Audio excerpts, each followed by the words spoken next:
नमस्कार दोस्तों, स्वागत है आपका हमारे इस चैनल में। अगर आप एक सीएससी वीएलई हैं तो आप लोग किस प्रकार से लोगों का जन्म प्रमाण पत्र अप्लाई करेंगे।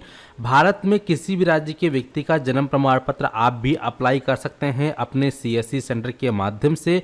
किसी भी उम्र के व्यक्ति का आप लोग जन्म प्रमाण पत्र ऑनलाइन आवेदन करके उसको दे सकते हैं।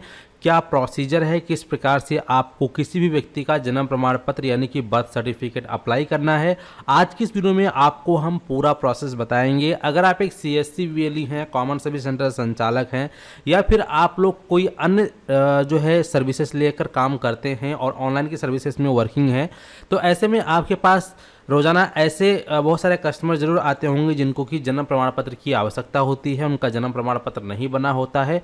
तो उनका जन्म प्रमाण पत्र आप लोग किस प्रकार से ऑनलाइन अप्लाई करेंगे इसके काम करते हैं।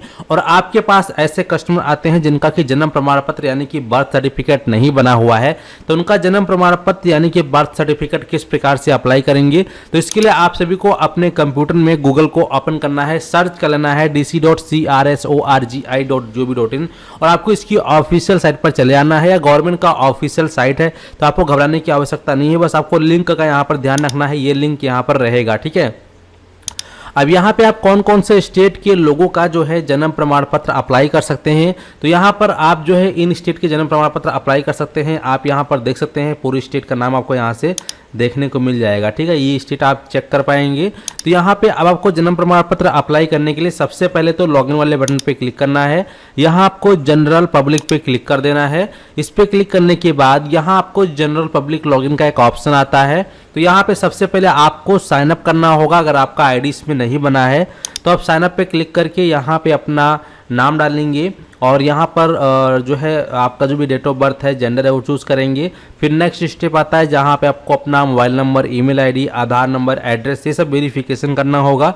और अंत में आपका 5वें चरण में जाकर आपका आईडी क्रिएट हो जाता है। तो मेरा ऑलरेडी जो यहाँ पर आईडी क्रिएट है, तो यहाँ पर मैं सीधा लॉगिन बटन पे क्लिक करूँगा और यहाँ पे आपका आईडी बन जाने के बाद अपना मोबाइल नंबर डालेंगे जो आपका नंबर से आपने रजिस्ट्रेशन किया था, और जो यहाँ पे कैप्चा कोड दिया है, कैप्चा कोड को यहाँ पे सॉल्व करके यहाँ डालना है और फिर लॉगिन बटन पे क्लिक कर देना है। क्लिक करेंगे जैसे ही आप यहाँ पे लॉगिन पे क्लिक करते हैं और अगर आपका ओटीपी सही रहता है तो आप सभी फिर इस प्रकार से इसके अंदर लॉगिन हो जाएंगे। यहाँ पे कॉर्नर पे आपको आपका नाम देखने को मिल जाता है।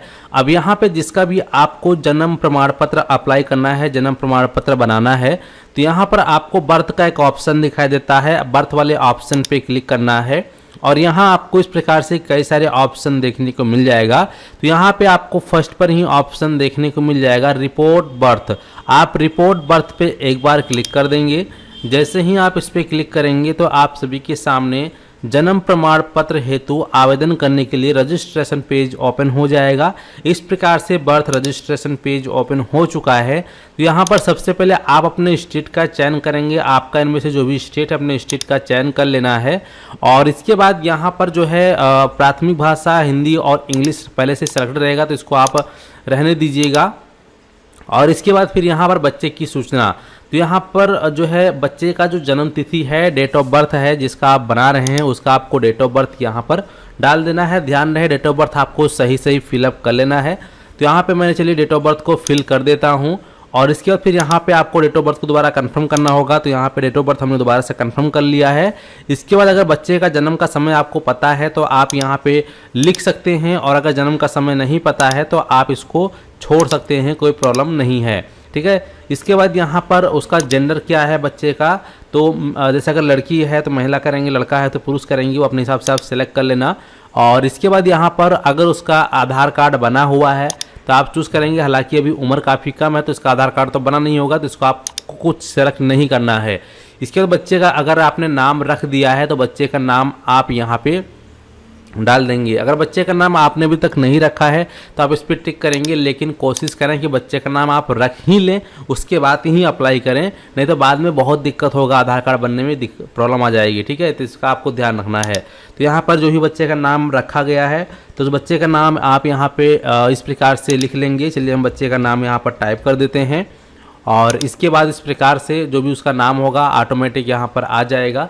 अब यहाँ पर और नीचे आएंगे तो यहाँ बच्चे के नाम की पुष्टि आपको करना होगा। दोबारा से आप बच्चे का नाम जो आपने ऊपर डाला है वही बच्चे का नाम दोबारा से आप पुष्टि करेंगे। तो इस प्रकार से हम बच्चे का नाम दोबारा से फिलअप कर लेते हैं और इसके बाद फिर यहाँ पर पिता का सूचना यानी उसके फादर का क्या नाम है, तो उसके फादर का जो भी नाम होगा आप उसके फादर का नाम डालेंगे, उसका लास्ट नेम डालेंगे फादर का उसके, तो ऑटोमेटिक यहाँ पे जो लोकल लैंग्वेज है वो ऑटोमेटिक कन्वर्ट होके आ जाएगा, कोई प्रॉब्लम नहीं है। इसके बाद यहाँ पर अगर फादर का मोबाइल नंबर है तो डाल देंगे, फादर का ईमेल आईडी है तो डाल देंगे, अगर नहीं तो छोड़ सकते हैं। लेकिन फादर का आधार नंबर डालना बिल्कुल भी ना भूलें, आधार नंबर ज़रूरी है डाल देना, जिससे कि वो 100% सही रहता है। और फिर ऐसे ही आपको उसकी माताजी का नाम डाल देना है, और फिर यहाँ पर उसके माताजी का नंबर है तो डालेंगे, नहीं है तो छोड़ सकते हैं, लेकिन उसका आधार नंबर उसकी माता का डाल देना है। इसके बाद फिर बच्चे के जन्म के समय माता या पिता का एड्रेस पूछ रहा है, तो उसका जो भी बच्चे के जन्म के समय माता पिता का जो भी एड्रेस था वो प्रॉपर एड्रेस आप यहाँ पे चूज़ कर लेंगे। पहले उसका स्टेट का चयन करेंगे, फिर डिस्ट्रिक्ट चयन करेंगे, सब डिस्ट्रिक्ट चयन करेंगे, विलेज सेलेक्ट करेंगे, उसका पूरा एड्रेस डालेंगे। फिर माता पिता का अस्थाई पता क्या है, तो अगर जो बच्चे के जन्म के समय पता था वही अगर है तो यस करेंगे, और अगर अलग अलग है तो नहीं पे क्लिक करके अलग से एड्रेस को फिलअप कर लेना है।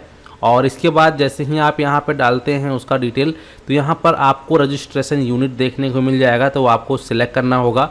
और फिर इसके बाद आप यहाँ पर नेक्स्ट ऑप्शन पे क्लिक करेंगे। तो जैसे ही आप नेक्स्ट पे क्लिक कर देते हैं तो नेक्स्ट पे क्लिक करने के बाद इस प्रकार से इसका जो सेकंड स्टेप है आ जाता है। तो यहाँ पर अगर बच्चे के जन्म के समय माता पिता का एड्रेस आपका वही सेम था, तो फिर से आप इस पर क्लिक करेंगे तो ऑटोमेटिक वो एड्रेस यहाँ पर फिल होकर आ जाएगा।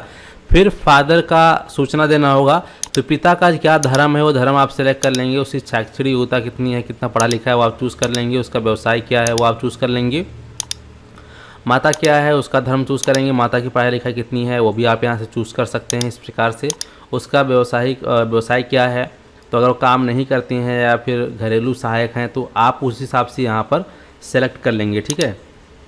और इसके बाद ये पूछ रहा है कि विवाह के समय माता की आयु पूर्ण वर्षों में आपको लिखना होगा। तो जब उस महिला का विवाह हुआ था उस समय उसकी आयु कितनी थी, तो वो उम्र आप यहाँ पे लिख देंगे। और इसके बाद जब वो बालक का जन्म हुआ है तो उस समय उसकी माता की आयु कितनी थी, तो वो आप यहाँ पे लिख देंगे। और इसके बाद जीवित पैदा हुए बच्चों की संख्या टोटल कितनी है वो आप यहाँ पे लिख देंगे। और प्रसव परिचर्या के समय क्या था, डॉक्टर या नर्स की देखरेख में हुआ है या परंपरागत प्रसव परिचारक के द्वारा हुआ है, रिश्तेदार के द्वारा हुआ है, तो अपने हिसाब से सेलेक्ट करेंगे। प्रसव की प्रक्रिया यहाँ पर नॉर्मल सेलेक्ट करेंगे। बच्चे का वजन कितना था जब बच्चा पैदा हुआ था, तो उसका वजन आप यहाँ पे इस प्रकार से लिख सकते हैं जितना भी वजन रहेगा।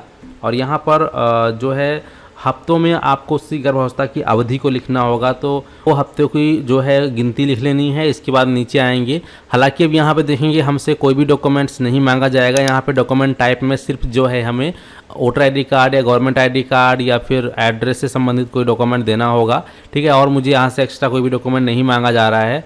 ऐसा इसलिए क्योंकि जिस बच्चे का मैं अभी जन्म प्रमाण पत्र अप्लाई कर रहा हूँ उसका यहाँ पर उम्र जो है काफ़ी कम है, इसीलिए यहाँ पर हमसे एक्स्ट्रा डॉक्यूमेंट नहीं मांगा जाता है। लेकिन अगर उसका उम्र 1 साल से अधिक हो गया है तो ऐसे में फिर उसको जो है एसडीएम का ऑर्डर मांगा जाता है। तो वो ऑर्डर जो है आपके एरिया का जो तहसील होता है वहाँ पर बनता है, वहाँ से आप बनवा लीजिएगा। फिर आप ऑर्डर को सिलेक्ट करके यहीं से आप अपलोड कर सकते हैं, इसका आपको विशेष ध्यान रखना है, ठीक है। तो चलिए हम यहाँ पे माता के वोटर आईडी कार्ड को सिलेक्ट कर लेते हैं, यहाँ पे हम अपलोड कर देंगे और तो हम नेक्स्ट पे क्लिक कर देते हैं। तीसरे चरण पे हम लोग आ जाएंगे लीगल इन्फॉर्मेशन कंफर्मेशन के लिए। तो जो भी आपने अभी तक डिटेल फिल की है वो सभी डिटेल आपको दिखाई जाएगी, तो आपको एक बार अच्छे से चेक कर लेना है कि आपने जो भी डिटेल्स फिल की है कोई गलत तो नहीं है। तो यहाँ पर हम एक एक करके सभी डिटेल को एक एक करके सही से चेक कर लेंगे। यहाँ पर सभी डिटेल सही है पाई गई है, तो अगर सभी डिटेल सही है तो फिर आप यहाँ पर नेक्स्ट ऑप्शन पे क्लिक कर देंगे। जैसे आप नेक्स्ट ऑप्शन पे क्लिक करते हैं तो यहाँ पर अब लास्ट इन्फॉर्मेशन आप सभी से पूछा जाएगा, तो यहाँ पर आप एक करके उसको भी अच्छे से रीड कर लेंगे और रीड करके और नीचे आएंगे, ठीक है। और थोड़ा सा हम यहाँ पर नीचे आते हैं तो आप देखेंगे तो यहाँ पर जो मैंने डॉक्यूमेंट अपलोड कर रखा है डॉक्यूमेंट यहाँ पर देखने को मिल जाएगा। और यहाँ पे आय प्रमाण पत्र का विकल्प जो है बहुत है, तो यहाँ पर बहुत पे ही रहने देंगे ताकि जो हमारा जन्म प्रमाण पत्र बन के जब आएगा तो उसमें हिंदी और इंग्लिश दोनों में ही लिखा रहेगा ठीक है। तो अब हमें करना क्या है, इस पर टिक करना है। टिक करने के बाद सीधा कन्फर्म पे क्लिक कर देना है। जैसे आप टिक करके कन्फर्म पे क्लिक करते हैं तो यहाँ पर आपका आवेदन हो जाता है।